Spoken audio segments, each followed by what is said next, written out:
Muli sa munang masigabong palakpak para sa Panginoon. Ayan. Isang mapayapa, mapagpala at matagumpay na umaga sa bawat isa. Okay, welcome po sa ating second Sunday service.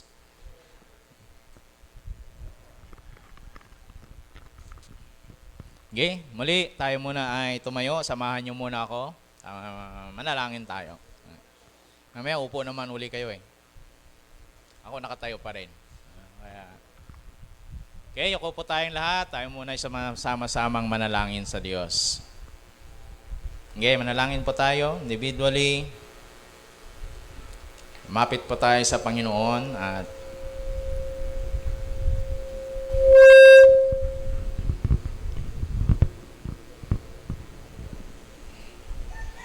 mahabagin na tapat na Diyos, Diyos na hindi nagbabago, Diyos ni Abraham, Isaac at ni Jacob. Ikaw pa rin ang Diyos na aming sinasamba. Ngayon ay nakatunghay sa amin. Nakatayo kami sa inyong harapan. Sa mga nanunood ngayon, nakikinig, ano man ang kanilang ginagawa. Sila may nakaupo, nakatayo. Right now, Lord, dalangin po namin, di maiksiyang yung kamay upang kami abutin. Salamat dahil sapat ang biyaya mo, ang habag mo, Panginoon. Kaya ngayong umaga, lumalapit po kami sa inyo, Diyos, na may pagtitiwala, lakas ng loob. Dahil ang nilalapitan naming Diyos ay tapat, Diyos na dakila. Kaya ngayon, Panginoon, patuloy po kami na dumudulog sa inyo.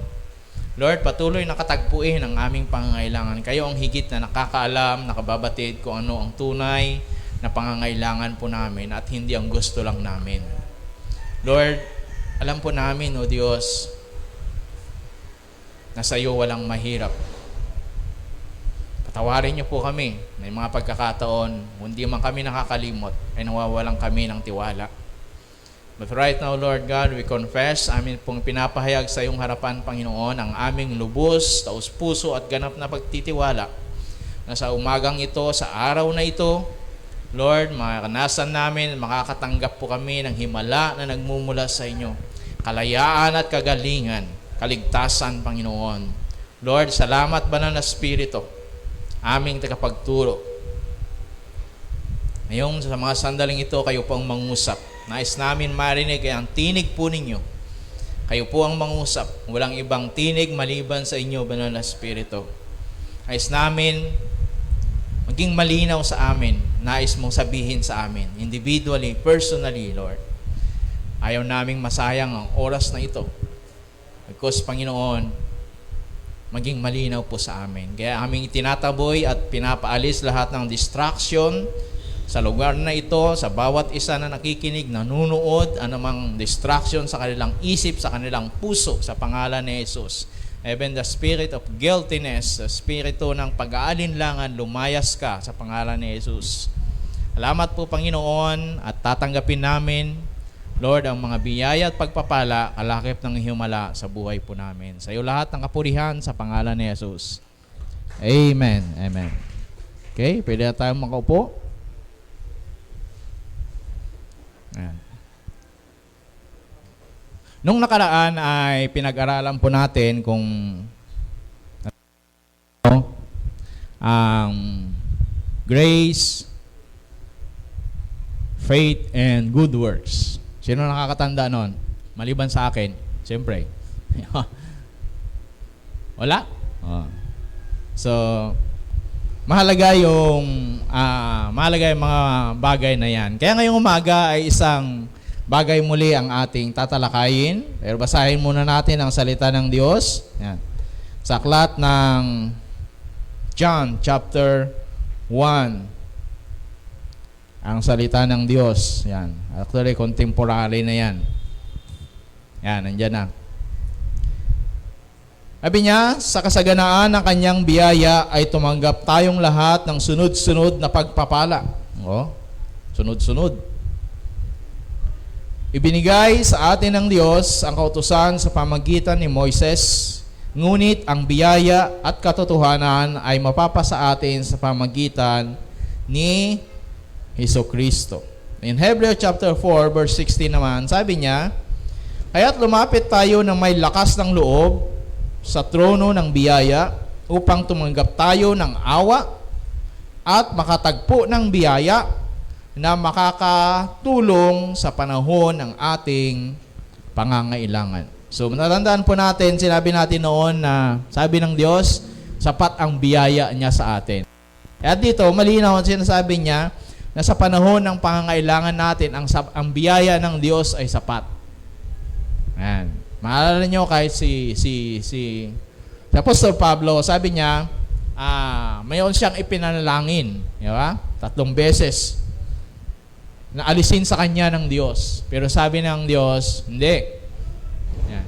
Pagkat sapat ang biyaya ko sa iyo. Sa panahon ng kahinaan mo, sa nakikita ang kalakasan ng Panginoon. Kaya ngayong umaga, pag-uusapan natin, next slide, ang tinatawag na yan, grace, law, and mercy.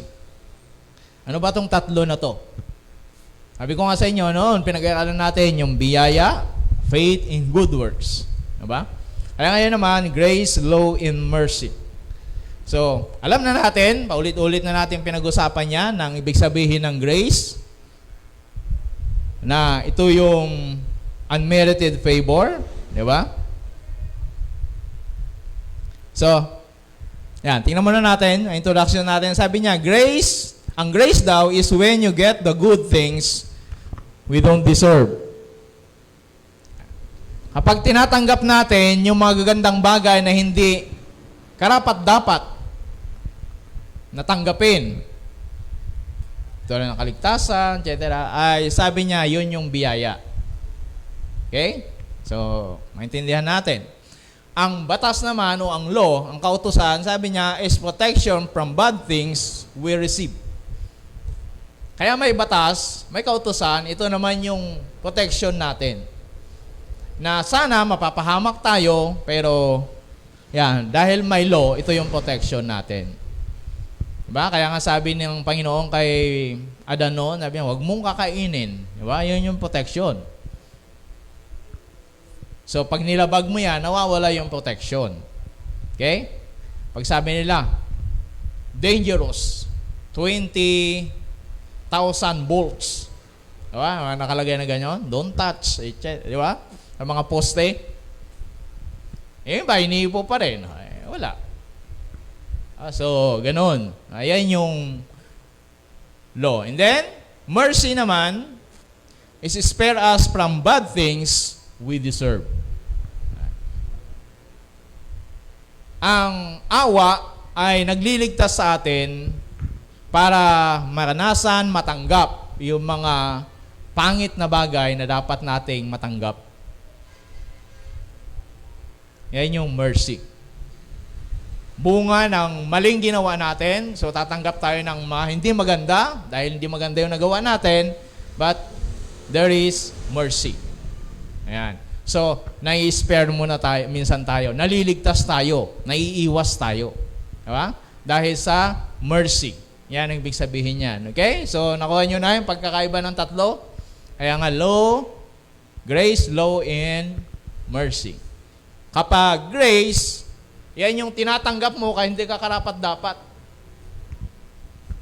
So, grace yun. Kaya nga salvation natin, by grace. Diba? So, we are saved by grace through Christ. By faith, through faith pala. And then, law naman, protection natin to. Ito yung mag-iiwas sa'yo.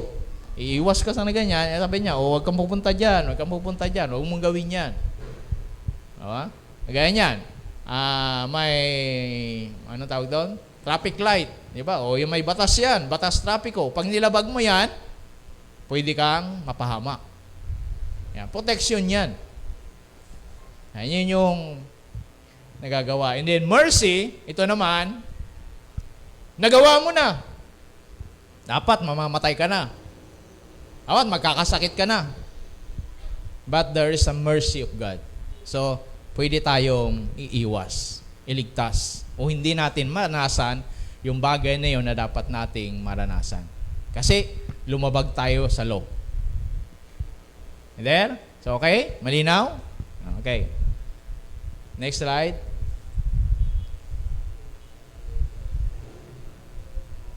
Yan. Kaya nga ang grace, ulit-ulit natin sinasabi sa mga God's unmerited favor. And then, pangalawa, yan yung enabling power. So, hindi karapat-dapat, pero manya rin dapat tayo. At ito naman yung grace. Kung natatandaan nyo noon, pinag-aralan natin, kailangan natin to, di ba? By faith and good works. Di ba? Sa paggawa ng mabuti. So, ang grace, pinapalakas tayo. Ang grace ang nagbibigay sa atin ng lakas, di ba? Para gawin yung bagay pinagagawa sa atin ni Lord. Okay? O dapat nating gawin. Kaya sa 2 Peter, sabi niya, 3:18, but continue to grow in the grace, in knowledge of our Lord and Savior Jesus Christ. To Him be the glory now and forever. And amen. So, sabi niya, ang biyaya na nasa atin, sabi niya, continue to grow. So, lumalago. Pinalalago natin o lumalakas. Ganon. Kaya ang biyaya, kaya minsan, o madalas, yung bagay na hindi mo nagagawa, kasi enabling power nga ang grace di ba? So habang tumatagal ka, nagagawa mo na. Nahihiya kang tumayo sa harap.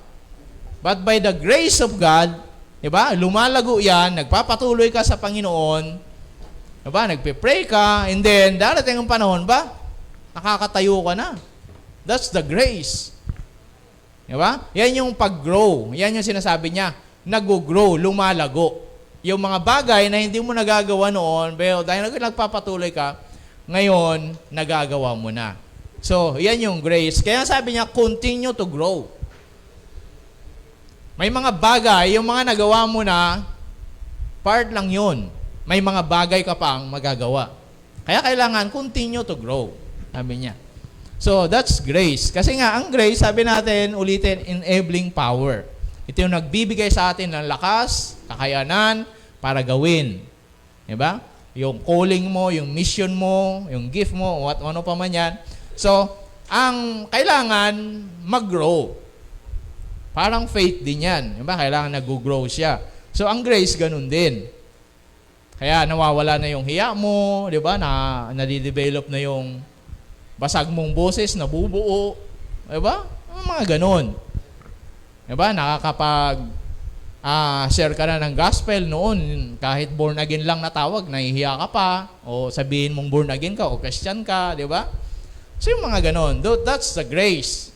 Kaya sabi natin, sa biyaya lang ng Diyos. Kasi enabling power nga. So kailangan mag-grow. Yan. Diba? Ini-exercise yan. Para lumakas ka, kailangan mong, ang goal mo ay makapag-post up ng 100. Hindi mo naman magagawa yan ng isang araw lang. Diba? Nang biglaan, ibig ko sabihin. So, unti-unti. Diba? Yan yung pag-grow na tinatawag. Yung mga bagay na hindi mo nagagawa dati ay kaya mo nang gawin. Yan. So, yan yung tinatawag na paglago ng grace. Kaya sabi niya, grow in the grace and knowledge of our Lord. So, pag lumalago yung grace mo, yung grace, yung biyaya ng Diyos sa buhay natin, sabi niya, dapat lumalago din yung pagkakilala natin sa Panginoon. Diba? Noon, creator lang siya, pero dapat nag-grow yun. So, ganun din siyempre yung ating pananalangin, pag-worship sa Panginoon, pag-serve sa Lord, di ba? Noon, nagsuserve ka na parang pasikat lang, papansin. Pero dumakating ang panahon, nawawala yon because of the grace. Nakuha niyo yun? Yan yung pag-grow. Noon, pag hindi napapansin yung ginagawa mo, wala, tatampo ka na. But, by the grace of God, nawawala. Di ba? Dahil nagpapatuloy ka. Yan. Kaya nga sabi ng Bible, to those who humble, sabi mo, receive more grace. Sa mga nagpapakumbaba, lalong sumasagana ang biyaya ng Diyos. Yan. Kaya kung mayabang, wala. Ang Diyos, balanse. Pag tumataas ka, bababa ka niya. Pag bumababa ka, tataas ka niya. Kung saan ka dapat. Tandaan natin yun. Okay? Next.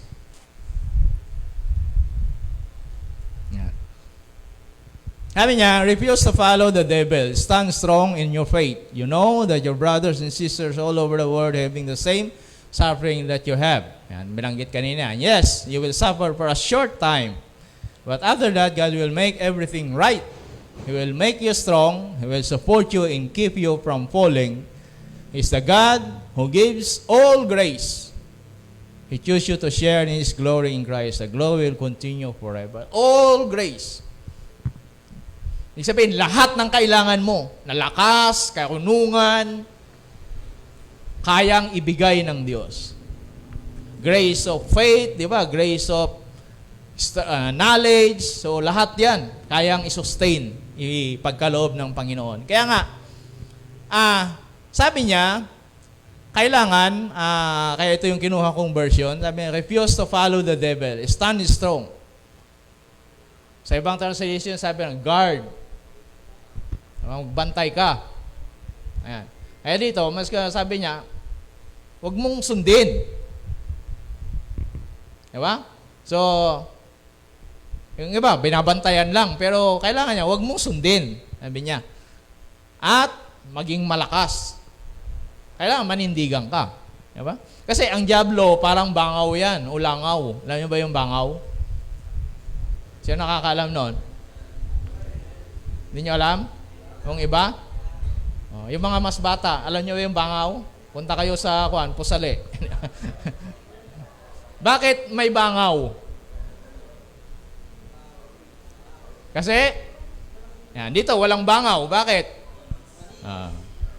Diba? Kaya may bangaw kasi meron siyang naaamoy. Yeah? May mabaho. Kasi yun ang gusto niya. Pag wala naman siyang maamoy, wala naman yan hindi yan tatagal. Diba? Kaya sabi niya, resist the devil, ang diablo ganun, parang bangaw. Hanggat may naaamoy siya, may dahilan siya, hindi yan aalis. Nyo? So, ang temptation, ganun yan. Pabalik-balik yan hanggat mayroon siyang naaamoy. May dahilan. Sabi nga, ang aeroplano, hindi yan lalanding kung saan-saan. Ang lalanding yan sa airport. May reason. Kaya wag nating bigyan ng dahilan. Kasi hindi yan aalis. Kaya sabi niya, refuse the devil, stand strong in your faith. So, kailangan panindigan natin. Manindigan. Kasi lahat naman ng tukso, nandyan eh. Diba? Ang diablo, hindi yan. Parang bangaw ngayon eh. Kahit tabugin mo, mamaya, babalik yan. Kung mayroon siyang naaamoy. Pero kung wala, magsasawa din niya, aalis yan. But be strong. Kasi maghahanap na naman yan. Maalala niyo si Jesus nung sa Matthew chapter 4, di ba? Tinukso siya. Yung katapos niyang mag-ayuno, 3 beses siyang tinukso. Sa bandang huli, sabi niya, the devil left him. Iniwan siya ng diablo. Nag-aantay uli ng pagkakataon. Di ba? Ganun yun. Ganun kakulit. Di ba? Kaya di ba sinasabi ko, kung hindi ka seryoso sa pananampalataya mo, ang diablo seryoso siyang wasakin ka. Sirain ang buhay mo. Diba, sabi niya, iniwan niya si Jesus para mag-antay uli ng muling pagkakataon. Kasi yung pagkakataon niya, ayun, nakita niya gutom si Jesus. Kasi katatapos mag-fasting. Diba? So, yun yung ganyan ang kaaway. Ganyan ang diablo. Kaya sabi niya, be strong.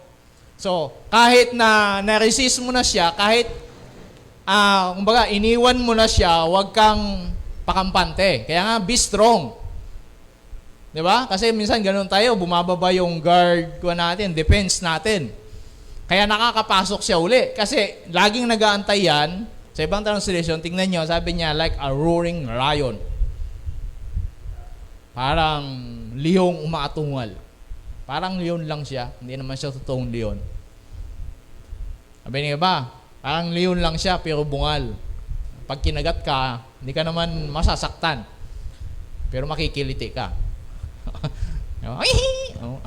Yan pala ha. Hindi ka naman masasaktan. Hindi ka niya ma-hurt. Hindi ka niya, pero makikiliti ka. Di ba? Yung bungal. So, kaya sabi niya, stand strong in faith. Sabi niya, in your faith. Sabi niya, you know that your brothers and sisters all over the world are having the same suffering that you have. So, ang diablo, tandaan natin, every time na suffering, nakakanasan natin, sakit man yan, ano man yan, na stress o problema, ang nakakanasan natin na yan, ang diablo, ang plano niya, wasakin tayo. Sirain. Kapag hinain yung pananampalataya mo, mawalan ka ng tiwala sa Diyos. Yun yung purpose niya. Yun yung nais niya. Pero ang Diyos, hinahayaan niya o nahahayaan o nangyayari sa atin minsan yung mga bagay na yan, hindi naman ganun ang purpose ng Diyos, to make you strong. Para tayo palakasin. Kasi habang narito tayo sa mundong ito, hindi lang yan makakanasan mo. Mayroon pa. So, make you strong. So, ang purpose ng Diyos, maganda. Ang purpose ng Diyos, ng kaaway, pangit. Wasakin ka, diba? To come to steal, kill, diba? Destroy. Pero Jesus ay gawin tayong malakas. Yan. Kaya nga, ang pagharap sa challenge ay depende yan sa atin.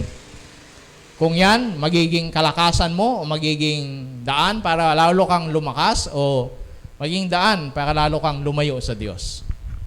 Di ba? Kasi ganun yung iba, pag nahihirapan, nagtatampo sa Diyos, imbis na lalong manalangin, imbis na lalong magsimba, lalong magbasa ng Bible, baliktad. So kapag ang ginawa mo, lumayo ka sa Panginoon, nagtampo ka, di ba? Etc. Nawalan ka na ng pag-asa, o naging kung ano-ano ka na, di ba? Kaisip ka na ng hindi maganda, nagtagumpay ang kahaway. Kaya every time na nasa trouble tayo, suffering, dalawa yan, nag-aagawan. Sabi ng Panginoon, dito ka, hindi, dito ka. Wala na yung Diyos mo.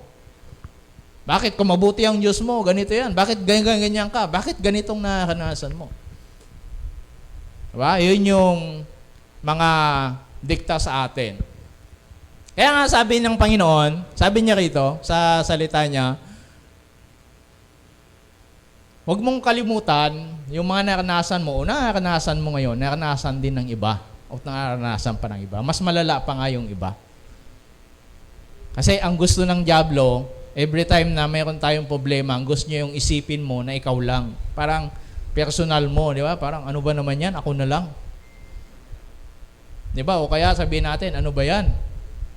Parang sinumpa naman yung buhay ko. Yung mga ganon. Ano ba naman to? Sunod-sunod na malas. So, mga ganon. Kaya sabi niya, huwag mo isipin di lang ikaw, mas marami pa. O marami pa, o baka mas malala pa. Ang nakakanasan nila. Pero, yes, sabi niya, you will suffer for a short time. Kaya maganda yung Ecclesiastes chapter 3, verse 1, huwag niyong kalimutan, there's a season for everything. A purpose. My purpose. Under heaven. So dito lang yan. Diba? Pag nasa heaven, wala na. Kaya nga sabi ni Pedro, a short time. Matatapos din yan. Walang permanente. Amen? Minsan, nagsasabi na, walang forever. Pero sa love lang. Pero bakit sa suffering? Ganun din yun. Diba? Walang forever. Diba? Hindi yan mananatili. Mayroon bang bagyo na nanatili? Maalis lang yan. Diba? May lindol ba? Pagsabog ng taal, humihinto naman. Diba? So, natatapos yan. Kaya short time, sabi niya. But after that, sabi niya, pagkatapos niyan, God will make everything right. Yeah? Yan ang pangako. Matatapos yan. At pag natapos yan, ang Diyos, i-fix naman niya yung mga nasira. Aayusin naman niya. Kaya may mercy. Okay? And then, He will make you strong. Kaya wag lang tayong lumayo. Wag lang tayong bumigay. He will support you and keep you from falling. Minsan sabihin, pinabayaan na yata ako ng Panginoon. So, sabi niya, alam niyo ba yung kwento ng, ano ba yun, yung footprint in the sand, di ba? Okay, yung awit na yon. So, minsan nagiging ganun tayo, di ba? Nakakalimutan natin. Pero hindi natin alam, ang Diyos na pala yung sumusupport sa atin. He will support you and keep you from falling. He is the God, who gives all grace. Shows you to share. So, kaya nga all grace, ibig sabihin marami palang grace. Yes. Diba? Grace ng prayer. Bakit nakakapag-pray ako? Because of the grace of God. Enabling nga eh. Yan ang ginagawa niya. Diba? Minsan may pagkakataon pa na umiiyak ka na lang, hindi mo alam paano ipanalangin, nakanasan mo ba yung ganon? Para bang hindi mo alam paano simulan manalangin. Just the grace of God will sustain us. Okay? So, ayan.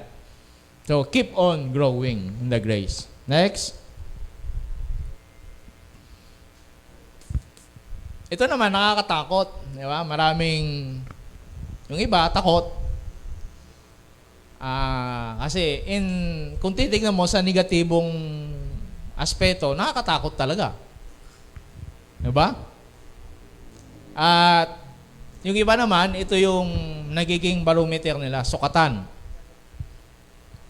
Diba? Kung sino ka, kung ano ka, kung anong tatanggapin mo, etc., etc. That's the law. Yan yung batas. Pero alam nyo, kaya nga ginawa ang batas, kaya sabi natin kanina, is protection natin. Parang ganyan, sabi ko, may butas dyan, baha. Diba? May butas dyan, huwag kang dadaan dyan.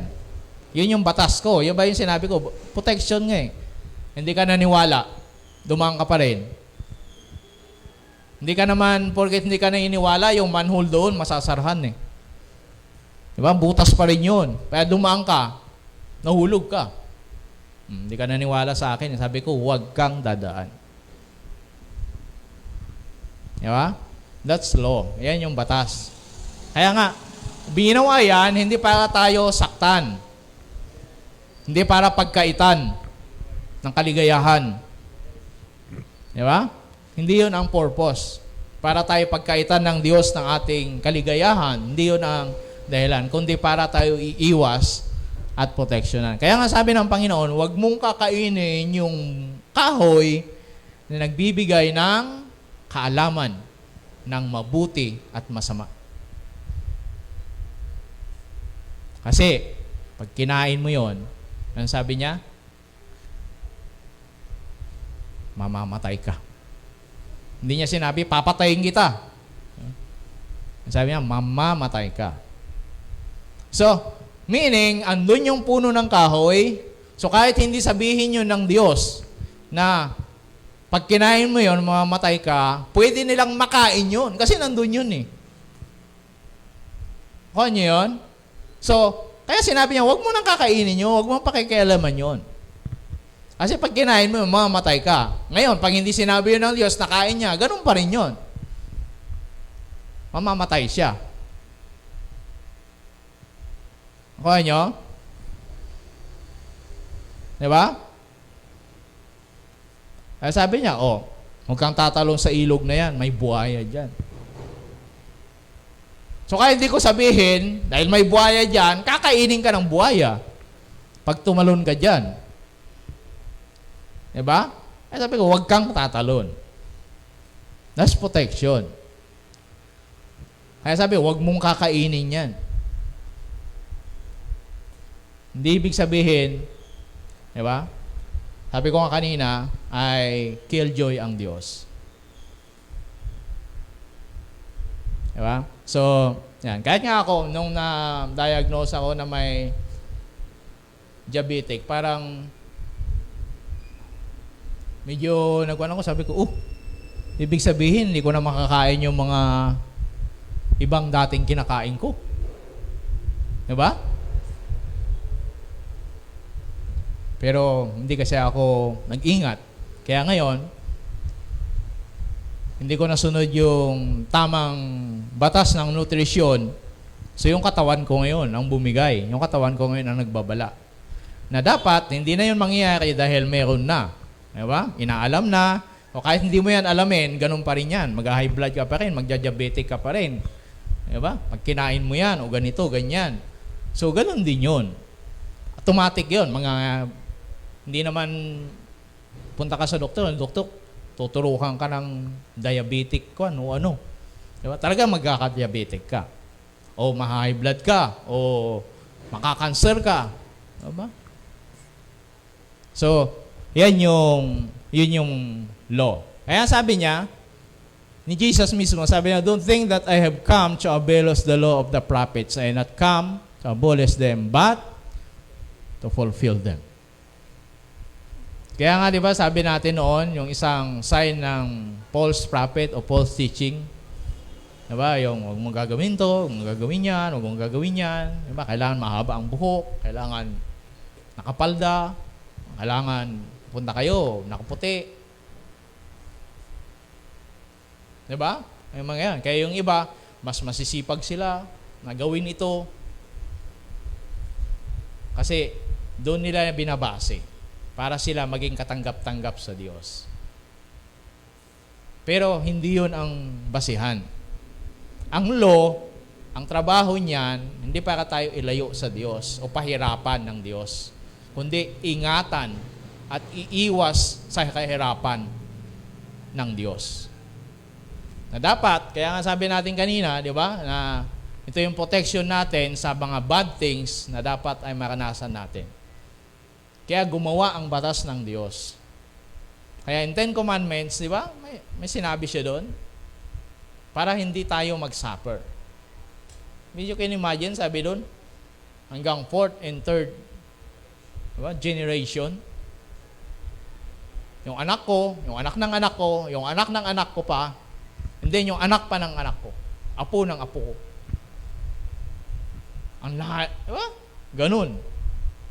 Kaya, yun ang sinabi ng Panginoon. Dapat huwag mong gawin to. Love your Lord, etc., etc. Diba?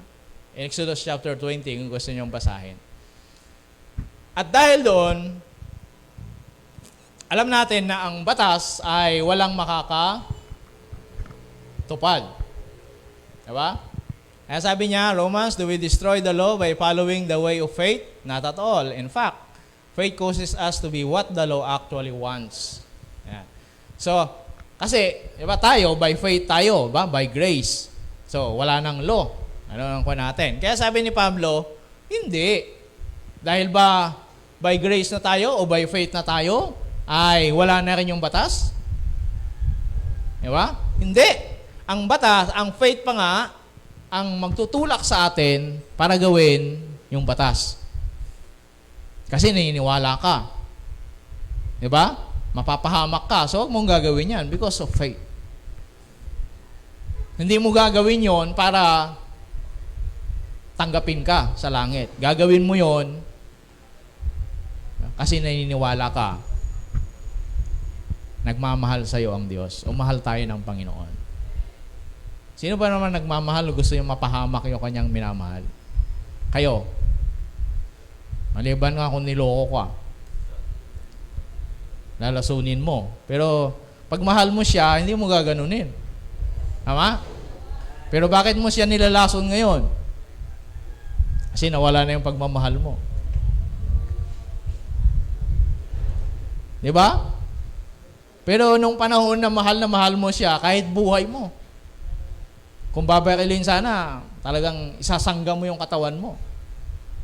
Ay nalaman mo, niloko ka, barilin, sige na. Pasabugan mo ng granada. Kasi hindi mo na mahal. O nawawala na. So, yun yung sinasabi ng Panginoon. Kaya sabi, by faith and by grace, ibig sabihin, andyan pa rin yung law, hindi yan nawala. Kasi ang law, yan yung protection natin.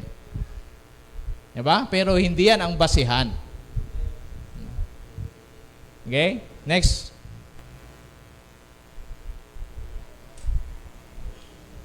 Bakit hindi yun ang basihan? Kasi, sabi niya dito, but James chapter 2, verse 11, good news ha? But if you treat people according to their outward appearance, you are guilty of sin. And the law condemns you as a lawbreaker. So, diyan pa lang, bagsak na tayo. Sino ditong hindi nagtatangi? Aminin. Diba? Pag mabaho, hindi ka ba lumalayo? But that's discrimination, right? Pag gwapo, hindi ka ba dumidikit? Diba? Okay lang na dumikit yan, katabi ko. Ay, kung, di ba? Kung pangit sa, ba naman tong katabi ko na to? Naiinis ka. Di ba? Nakakainis naman to. Pero pag gwapo naman, sige, dikit pa.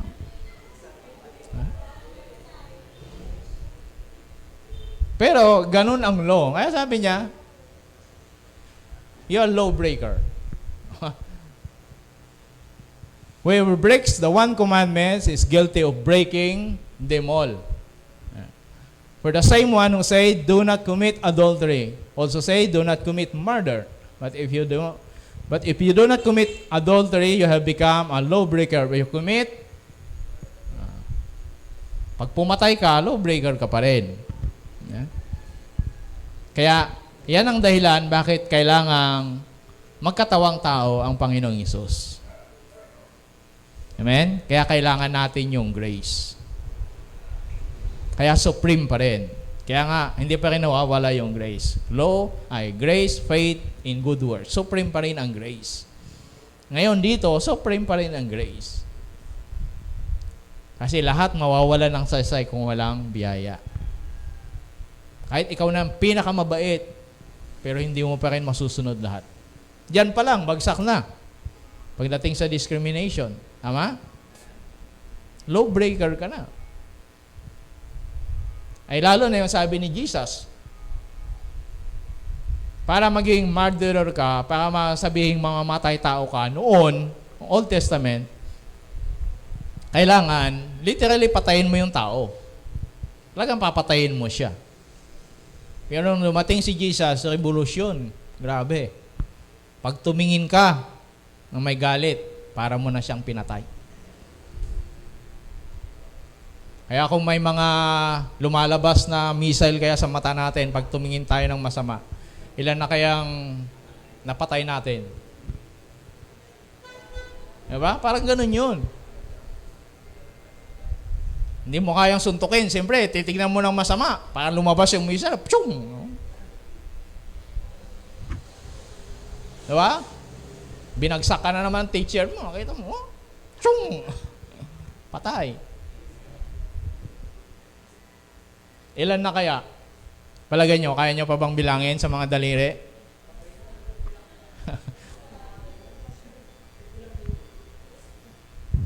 Di ba? Kaya pa ba? Ako, matagal nang patay. Kung ganun lang, matagal na akong patay. No? Pero, that's the law. Kaya pati adultery. Diba? Sabi ni Jesus, hindi mo kailangan repain siya para sabihin nag-commit ka ng adultery.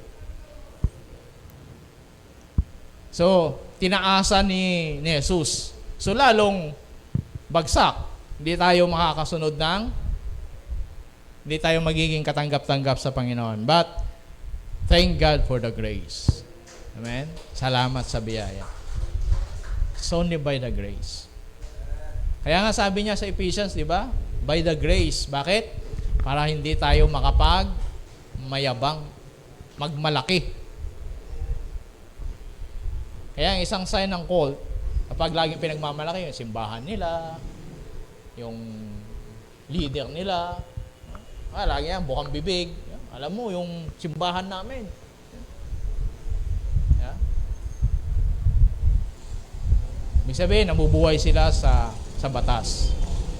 Hindi sa biyaya. It's only by the grace. Okay? So, yan yung sinasabi natin na kahit nagawa mo yung siyam, o siyam na putsyam, lumabag ka sa isa, wala pa rin. Kaya ito yung sinasabi ko na exam, kapag pina-exam tayo ng Lord, 2 lang ang score mo. Either 0 o perfect. Walang 89 o 0.99 o 99.99. Ganon yung standard ng Diyos. Diba? So, sino makakaabot niyan? So, thank you for the grace. Okay? Okay? Next. 1 Corinthians 15:56, death gets power from sin, and sin gets its power from the law.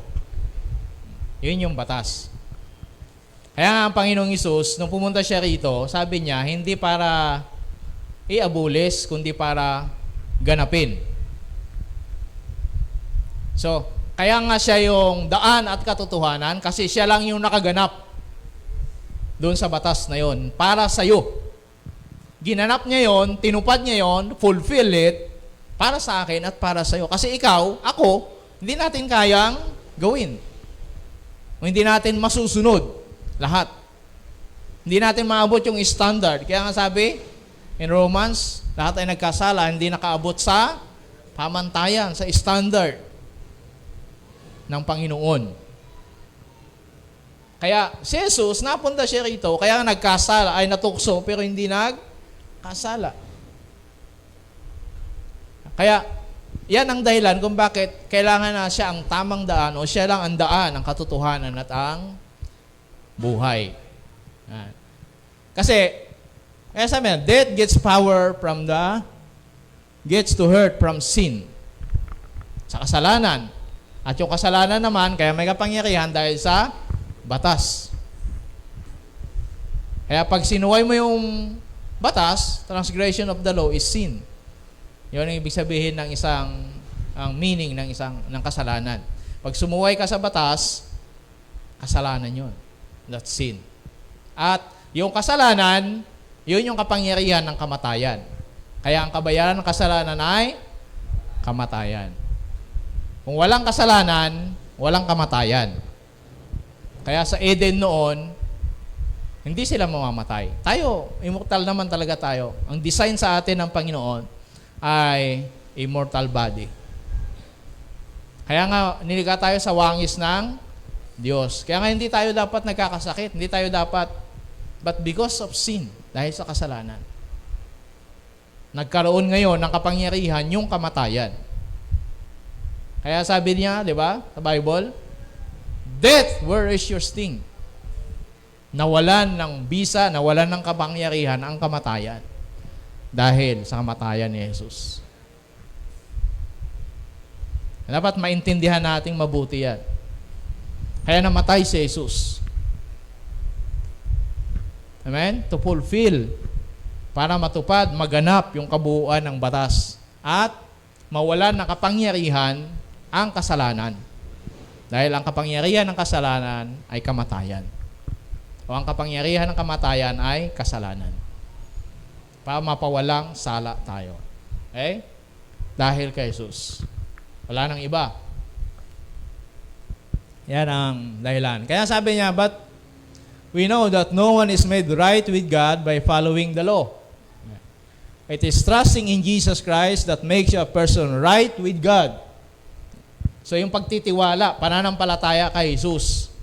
Yun yung daan para lang maging katanggap-tanggap tayo sa harap ng Diyos. Hindi sa pamagitan ng pagsunod sa batas. O pagsunod ng law. Okay? Kaya ulitin natin, hindi nawawalang bisa ang law. Hindi na abulis. Andyan pa rin yan. Anong sabi natin kanina? Anong ginagawa ng law sa atin? To protect us. Para iiwas tayo sa hirap na dapat nating maranasan. Kaya naman tayo naghihirap because of sin. Right? At patuloy dahil pa rin sa paglabag natin sa batas. Maraming klaseng batas, di ba? May moral law, natural law, may civil law. Basta nag-transgress ka, lumabag ka sa batas, there's a power of sin. So we have put our faith in Christ Jesus because we wanted to be made right with God. We are right with Him because we trust in Christ. Not because we follow the law. I can say this because no one can made right with God by the following the law. Kaya hindi ang pagsusuot ng ganito, ang paggawa ng ganito, ang pagluhod ng ganito, etc., etc., ang paraan para maging katanggap-tanggap tayo o maging matuwid tayo sa harap ng Diyos. Bakit? Para wala tayong maipagmalaki. Yun lang naman yun eh. Kasi kapag gano'n, lagi mong kinukumpara, di ba? Sa sarili mo. Ako nga, mas, bilang mo, mula sa pinto hanggang pulpito, kaya kong lumuhod. Ay siya, kaya niya. Oh. Di ba? Kaya kong maglakad ng paluhod. Di ba? May mga gano'n. Devoto ko na to eh. So mula doon sa pinto, hanggang dito sa altar. Luluhod. Lalakad ng paluhod. Yan, panata. Ay siya, hindi niya nagawa. O, hindi nagmamalaki ka na noon. Diba? Lagi mo kinukumpara yung sarili. Lagi natin kukumpara yung sarili natin sa iba. But, kung maalala natin, lagi nating isipin ang biyaya ng Diyos. Naglilingkod tayo by the grace of God. Ang law, andyan lang yan. But to protect lang. Hindi natin sinasantabi, pero nandyan lang siya. Gamitin natin yan for protection. Not for righteousness. Hindi para maging matuwid. Hindi maging katanggap-tanggap sa harapan ng Diyos. Okay? Malino yon? Hindi natin binabaliwala. Kaya sabi ni Pablo, hindi namin inaabulis, hindi namin binabaliwala. Kundi yung pananampalataya pa nga, yung grace pa nga, yun yung magtutulak sa amin. Para magawa. Masunod. Kasi out of, di ba, kahit hindi mo na iniisip, nagagawa mo na yon. Kailangan gawin ko to. Hindi na. Batas ng panalangin. Dahil talagang gagawin mo na talaga yon because of grace. Amen? Mag-worship ka na talaga, hindi na kailangan sabihin because of grace. Magbibigay ka na talaga. Alala sa Galatian, ay sa book of Corinthians, yung Macedonian church. Sabi doon ni Pablo, the grace of God, sabi niya, ganito ang nagawa ng Diyos ng biyaya ng Diyos na nagawa sa buhay nila. Naging generous sila kahit na sila ay naghihirap. Hindi dahil kung ano man, sabi niya, by the grace of God. Basahin nyo. Dahil sa biyaya ng Diyos. Naging generous sila.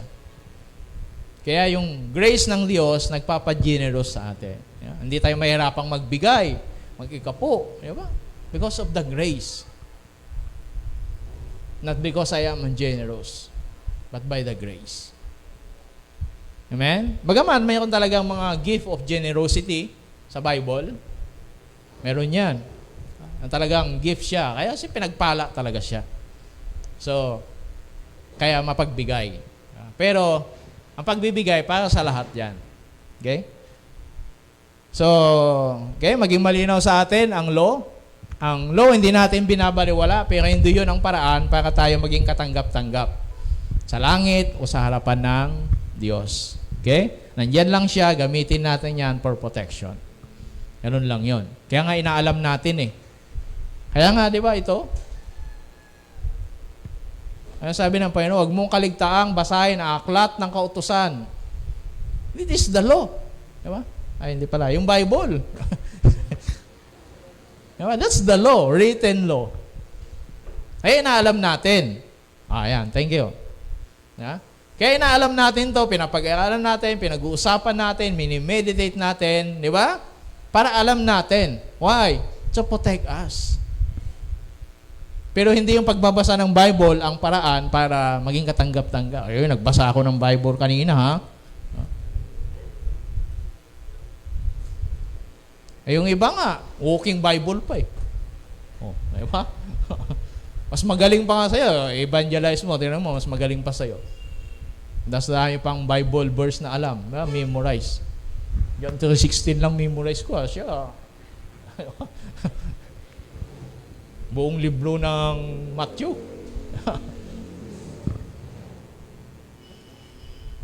So, that's the law. Okay?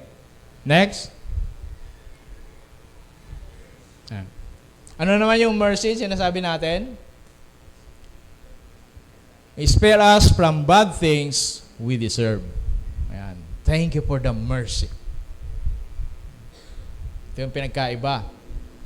Yung grace, palalakasin ka para hindi mo magawa.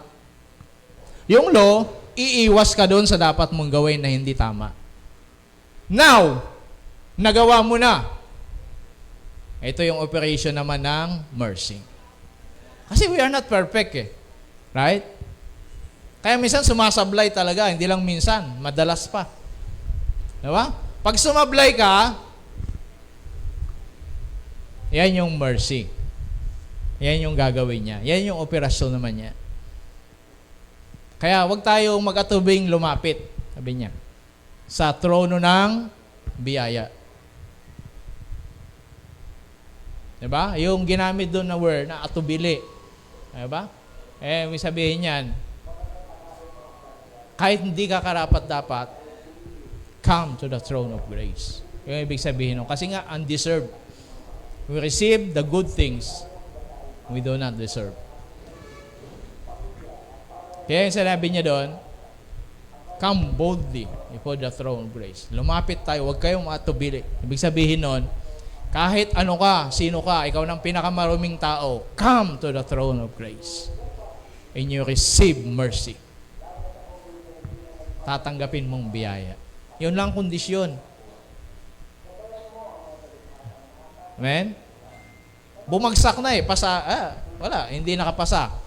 That's mercy. Okay? So, yan ang kailangan natin. Kaya sabi niya, Romans 11:30, as for you, Gentiles, you disobeyed God in the past, but now you have received God's mercy because the Jews were disobedient. Wow. God's merciful to us. Alam niyo ba, dapat impyerno tayo automatic. Ang maliligtas lang, mga Hudyo, Israel. Why? They are chosen. Alam niyo ba yon? Sila ang pinili. Kaya ang yayabang nila, kami ang mga anak ni Abraham. Oh, they are chosen. Pinili sila. Kaya maalala nyo, basahin nyo ang Old Testament, makita nyo, bakit pinapapatay ng Diyos yung iba sa mga Hudyo? Maalala nyo yun? Ang Kanaan. Pinasok nila yung Kanaan, patayin nyo lahat. Walang awa tong Diyos na to. Diba? Kaya kila Joshua, sabi niya, lahat, bata, matanda, may ngipin, wala, payat, taba, walang ititira. Diba? Maalala nyo kay King Saul noon? Patayin, pati hayop. Lahat.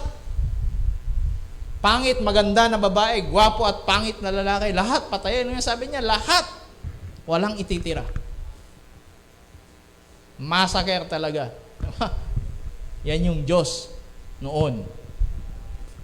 Kasi wala silang karapatan. But thank you for the mercy of God. Kaya hindi tayo makapagmalaki. Kaya si Pablo, gumamit siya sa farm, sa agriculture. Ewan kung alam niyo yung drafting at saka marketing. Yung ibang halaman, kakabit siya sa ibang kahoy, so mamumunga pa rin siya. Ang bunga pa rin niya, kung mangga siya, mangga pa rin. Hindi, ikinabit mo siya sa duhat, ang maging bunga niya, duhat. Mangga pa rin. Yung kalamansi, siguro, hindi nyo alam yun, yung iba, di ba? Pero, ganun yun. Sabi niya, tayo mga hintel, kinabit lang tayo sa puno ng olibo. Kaya kung yung totoong sanga ay hindi pinaghinayangan ng Diyos na putulin, ikaw pa kaya na hindi totoong sanga, kinabit ka lang, ay kaya kanyang putulin. Hindi ka paghihinayangan. Kasi yung totoong ang sanga, ay kaya niyang putulin o pinutol niya. Diba? That's mercy of God. Yun yung marketing na tinatawag ng mga agriculturists. So, tayo ganun dun. Kaya nga sabi niya rito, kaya natin natanggap yung kaligtasan, yung mercy ng Diyos dahil sa pagsuway ng mga Hudyo. Alam naman natin, di ba ang nangyari? Ang bansang Israel, hindi naman natupad. Sabi ng Panginoon, maging ilaw siya ng mundo. Pero hindi nangyari. Kaya nawasak na wala pa nga ang bansang Israel. Diba? Chosen yan. Pinili yan ng Diyos. Pero, biruin mo, nawas out sila. Yun sinasabi ni Pablo. Sabi niya, ito nga mga pinili niya, hindi niya pinaghinayangan. Diba? Hindi niya iniligtas. Talagang nangyari. Hindi ikaw pa. Na ampun lang. O ikaw pa na ikinabit lang. Kaya nga ang isang term ng salvation is adoption. Inadapt tayo, inampun tayo ng Diyos. Kasi hindi naman talaga tayo. Ang chosen talaga, ang anak talaga ng Diyos ay mga Hudyo. Ngayon, inampun tayo. Kaya nga adoption. Kaya naging anak tayo ng Diyos, adoption. Pero huwag niyong mamaliitin ang ampon. Alam niyo ba sa kultura ng mga Hudyo, pag ampun ka, hindi ka pwedeng mawalan ng mana. Yung anak na totoo pwedeng mawalan, pero ikaw, pag ampun ka, hindi ka pwedeng mawalan ng mana. Oh, yan yung kultura nila. Kasi, anong dahilan? Anong logic doon? Anong reason behind? Ha? Sinadya niya. Pero yung panganak, pwede kang na-disgrasya. Diba? Pero, pag naampon ka kasi, sasadyain mo siya. Kaya pag inampon mo yan, sasadyain mo yan. So, wala kang option. Kaya, pagdating sa manahan, hindi ka mawawalan. Ikaw ang number 1. Palakpakan natin ang Panginoong Hesus. He died for us. Diba? Naging anak tayo ng Diyos. Okay? At salamat kinahabagan tayo ng Diyos. Amen? Kaya, ano sa palagay nyo? Magpasalamat din pa tayo sa mga Hudyo? Naging matigas ulo nila. Eh, ito yung warning sa atin. Pag matigas ang ulo mo, yung blessing mo pupunta sa iba. Like you. Di ba? Mga Hudyo, hindi niya pinaghinayangan. Mga totoong anak niya, pinili niya. Yan, di ba? Binigay niya sa iba. Kaya ngayon, John 3:16 na sa atin. Di ba? Whosoever believe. Sino mang sumampalataya. So wala nang Hudyo, wala nang Hintel, wala nang Negro, wala nang Pilipino, Amerikano, etc. Wala na. Lahat kung sino man. Walang mahirap, walang mayaman. Kung sino man. Whosoever believe. Diba? Because of mercy. Dahil sa habag ng Diyos. Kaya maalala nyo sa Bible, yung mga humihingi, lumalapit sa Panginoon, sabi niya, have mercy on me. Diba? Yung babae din na lumapit sa kanya, sabi niya, sabi ni Jesus, ang mga, ano ba yun, yung mumo, para lang sa aso. Diba? Ganun ang tingin ng mga Hudyo sa mga Hintil, parang aso ka lang. Oo, kaya sabi niya, mga mumo para lang sa aso. Opo, mga mumo para sa aso. Di ba? Eh naman nga si Jesus sa pananampalataya nung babae. Sabi niya, have mercy on me. Alam ng babae, he is not deserved, but it's only by mercy. Amen?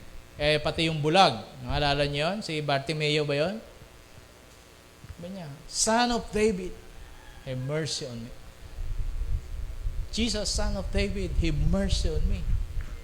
Kasi hindi siya Hudyo. Ha? So, Bibigyan niya sa attention ng Diyos because of mercy. At alam niya, hindi siya karapat-dapat. Okay? Kaya sabi niya, as for you Gentiles, you disobeyed God in the past. But now, you have received God's mercy because the Jews were disobedient. Yes, yes, you must show mercy to others. Ito na yung sa James. If you do not show mercy, then God will show mercy to you when He judges you. But the one who shows mercy can stand without fear before the judge. Ayan. So, ang tinutukoy niya rito, dahil tumanggap tayo ng awa, dapat maging maawain din tayo. Ngayon, kung hindi ka maawain, husgahan ka ng Diyos. Kaya yung mga taong maawain o yung mga taong nagpapakita ng awa, pagdating sa judgment, sa harapan ng hukom, wala kang ikakatakot. That's mercy. Kaya tumanggap lang tayo ng awa, kaya dapat maging maawain din tayo. Amen? Kaya nakakabahala, di ba? Yung mga tao na parang tingin sa kapwa nila tao, hayop. Ganun na lang kung patayin, ganun na lang kung, di ba? Kung gawan ng hindi maganda, na para bang hindi tao. Alam niyo yun? Mga ganon? Lalo na pagdating sa western country. Di ba? Tingin nila, dominant sila. So, yung mga ibang mga lahi, yun, tingin nila sa ibang parang katulong nila para na lang mas masahol pa sa hayop. Pero lahat yan, general yan lahat. Kasi hindi sila nakakabawa ng awa. Okay? Kaya pagdating na yung judgment, next. Meron pa ba? Okay. But the wisdom from above is first pure, then peaceable, gentle, open, reason for full of mercy, in good fruits, impartial, insincere. Dahil tumanggap tayo ng awa, ito yung wisdom. Kaya hindi pala ang totoong talino galing sa taas o galing sa Diyos, ang isang karakter niya full of mercy o compassion. Ayun yung isa sa mga karakter niya.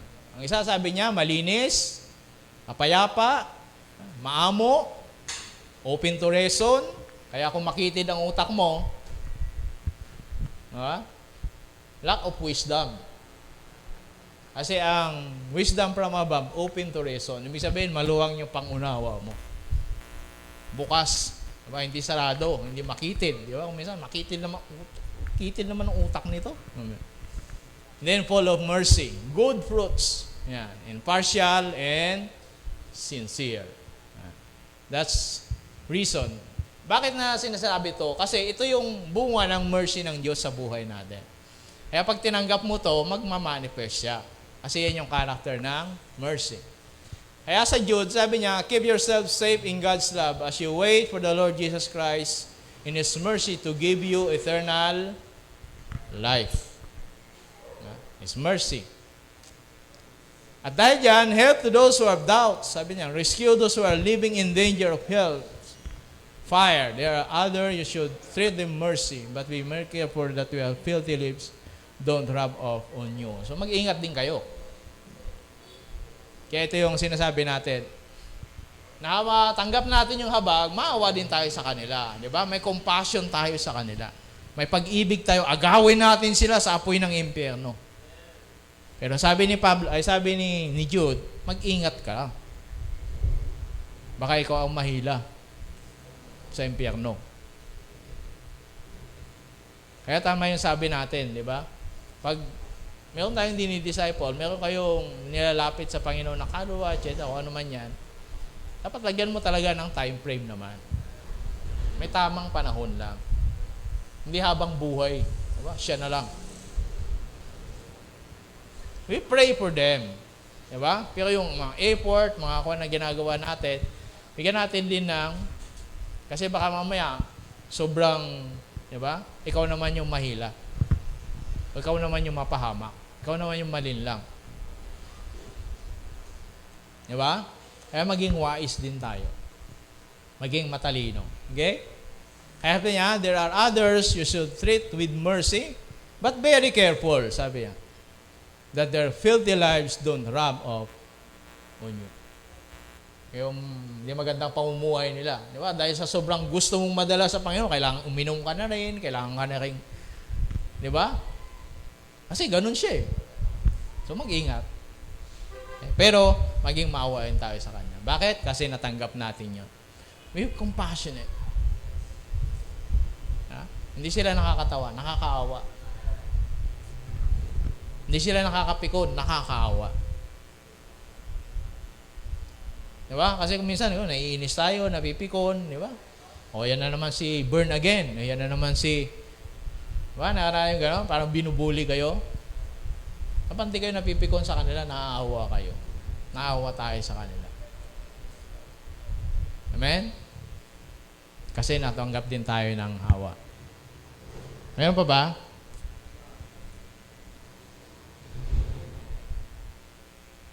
Ayan. Okay?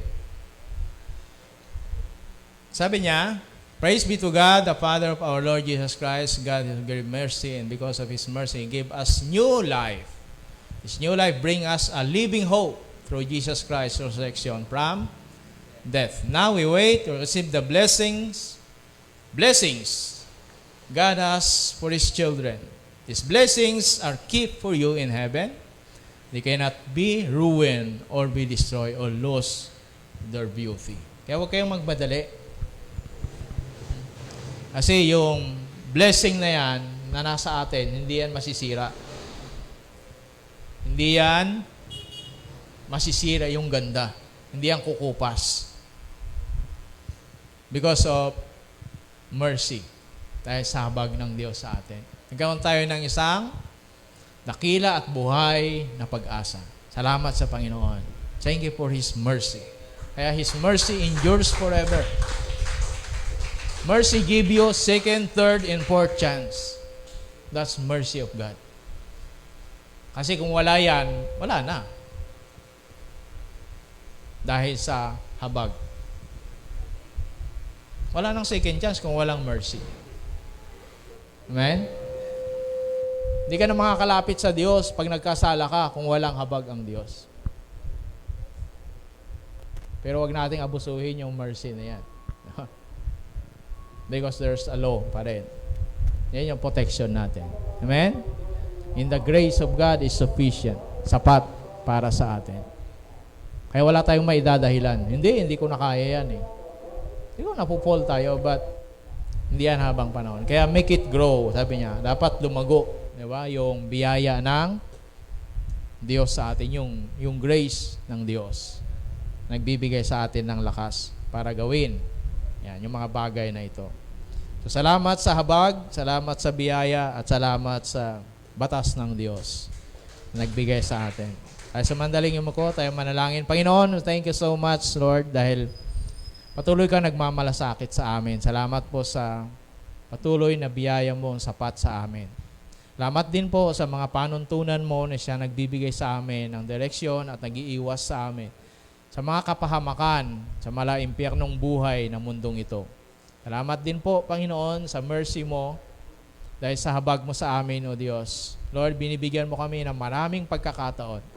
Kahit maraming pagkakataon kaming nagkakamali, nagkakasala. But we thank you, Lord, because of your mercy.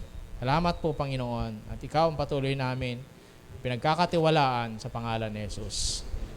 Amen. Ay, may kuwan pa pala, no? Sige, tayo po tayong lahat. Okay.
Sige, taas natin ang tinapay na simbolo ng katawan ni Kristo. Panginoon, kami po ay nagpapasalamat sa iyong katawan na nabayubay sa krus ng Kalbaryo. Salamat po, Panginoon, dahil sa iyong mga sugat kami ay gumaling. Kaya ngayong umaga, sa aming pagtanggap ng katawan, ang tinapay na to na simbolo ng iyong katawan, ang dalangin po namin, pagpalain at basan po ninyo, sa aming pagtanggap ay tatanggapin din po namin lahat ng kagalingan na kailangan po namin sa pangalan ni Jesus. Ito mga spiritual, emotional, physical, financial, Panginoon, we receive it by faith. Dahil sa iyong mga sugat, kami ay gumaling. Ito ang katuluang tinanggap ko sa Panginoon. Binigay ko naman sa inyo ng gabing siya'y pagkanulo. Ang Panginoong Isus ay dumampot ng tinapay, nagpasalamat, pinagpira-piraso iyon at sinabi, ito ang aking katawan na inihandog para sa inyo. Gawin niyo ito bilang pag-alala sa akin. Tanggapin po natin lahat ang simbolo ng katawan ni Kristo. Tas natin ang grapes. Panginoon, kami din po nagpapasalamat sa grapes na ito, simbolo ng iyong dugo na nabuhos sa krus ng Kalbaryo. Salamat dahil sa kapangyarihan ng iyong dugo, kami napawalang sala, nalinis, at naligtas sa kaparusahan ng kasalanan. Salamat po, Panginoon, at sa aming pagtanggap po nito, ang dalangin po namin patuloy at lubusang linisin at maalis sa buhay po namin lahat ng bunga, sumpa, ng anumang kasalanan na nagawa po namin, nagawa ng aming mga ninuno, mga naging habit po namin, Panginoon. Lord, we thank you for the freedom. Thank you for the blood. Thank you for the power of the blood. Thank you, Lord, for the blood you protect us. Matapos maghapunan, dumupunti siya ng kopa at sinabi, ang kopang ito ang bagong tipan ng Diyos sa pinagtibay ng aking dugo. Tuwing inumin niyo ito, gawin niyo bilang pag-alala sa akin. Sapagkat tuwing kakain kayo ng tinapay na ito at iinom ng kopang ito, ipinapahayag ninyo kamatayan ng Panginoon hanggang sa kanyang muling pagparito. Tanggapin po natin lahat ang simbolo ng dugo ni Jesus.